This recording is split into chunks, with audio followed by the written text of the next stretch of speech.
Okay, அடுத்த பாட்டு ஒரு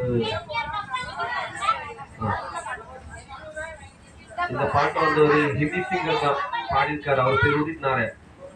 ஆனா அவரு இந்த பாட்டு ஹிந்தியில அவர் தான் பாடியிருக்காரு. ஆனா இதே பாட்டு தமிழ்ல வந்து இன்னொரு சிங்கர் உன்னி மேனோன் அவர் தான் பாடியிருக்காரு. அந்த பூங்காட்டில அந்த பாட்டு. அது வந்து நம்ம உதித் நாராயண் அவரு பாடியிருந்தா எப்படி பாடுவாருன்னு கொஞ்சம் பார்க்கல. நான் வந்து அவர் வாய்ஸ் லைட்டா